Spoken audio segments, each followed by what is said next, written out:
Assalamualaikum warahmatullahi wabarakatuh.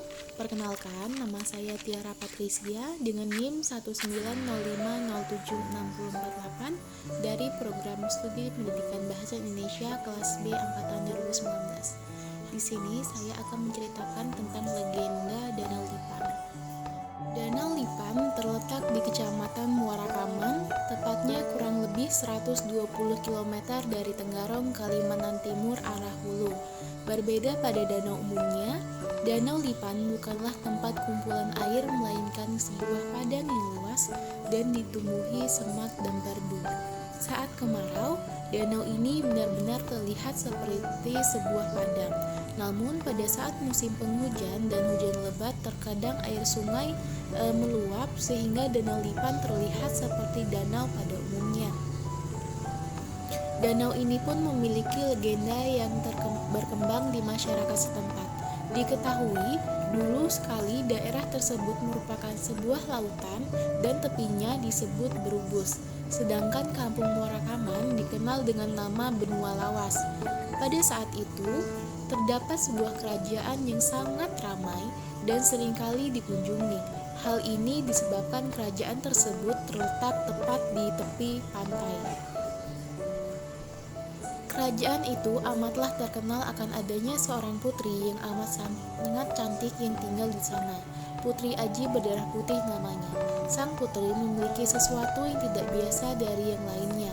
Ketika ia memakan sirih dan meminum air sepahnya, maka tampaklah air sirih yang merah itu mengalir di kerongkongannya. Kecantikan dan keunikan sang putri hampir diketahui oleh seluruh kerajaan lain di luar sana, hingga sudah sering kali sang putri dilamar oleh sang raja dari kerajaan asing. Namun hasilnya nihil. Putri Aji berdarah putih menolak semua lamaran tersebut, hingga dibalas seorang raja serta bala tentaranya dari kerajaan Cina di tepi laut depan istana. Aji berdarah putih dengan jum besarnya. Sama seperti raja yang sebelumnya datang, Raja Cina juga ingin melamar sang putri Aji berdarah putih. Sebelum raja menyampaikan lamarannya, dijamulah sang raja dengan berbagai hidangan yang amat banyak dan lezat oleh putri Aji berdarah putih. Namun, ia tidak tahu bahwa sesungguhnya sang putri sedang menguji dirinya. Putri Aji berdarah putih tidak hanya cantik, namun juga cerdas dan bijaksana. Ketika Raja Cina makan, ia langsung menyesap dengan mulutnya dan tidak menggunakan tangannya. Cara makan ini memang menjadi kebiasaan sang raja, namun sangat menjijikan dalam pandangan Putri Aji berdarah putih. Putri Aji berdarah putih merasa sangat risih dan tersinggung karena Raja Cina yang makan seolah-olah tidak melihat dirinya yang tidak dapat menyesuaikan diri dengan cara makan yang amat berantakan. Acara makan pun selesai. Seperti rencana, Raja Cina menyampaikan lamarannya kepada sang putri. Hina sekali diriku apabila berjodoh pada manusia yang cara makannya seperti binatang, tolak Putri Aji berdarah putih mentah-mentah. Tolakan sekaligus penghinaan yang terlontar dari bibir Putri Aji berdarah putih itu pun membuat amarah Raja Cina memuncak. Sudah lamaran ditolak mentah-mentah, dihina pula. Karena Raja Cina sangat murka, maka ia menggunakan cara kekerasan untuk membuat Putri Aji berdarah putih tunduk padanya. Ia pergi ke jum besarnya dan kembali lagi bersama bala tentaranya yang amat banyak. Perang dahsyat pun memuncak antara tentara kerajaan Aji berdarah putih dan bala tentara Cina.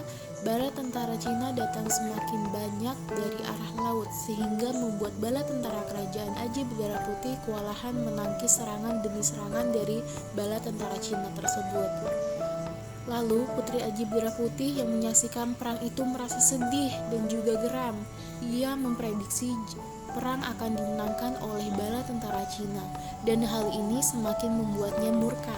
Sang putri merasa segera mengambil sirih dan memakannya, serta berucap, "Jika memang aku keturunan Raja Sakti, maka ubahlah sepah-sepah ini menjadi lipan-lipan yang besar yang akan memusnahkan Raja Cina serta semua bala tentaranya."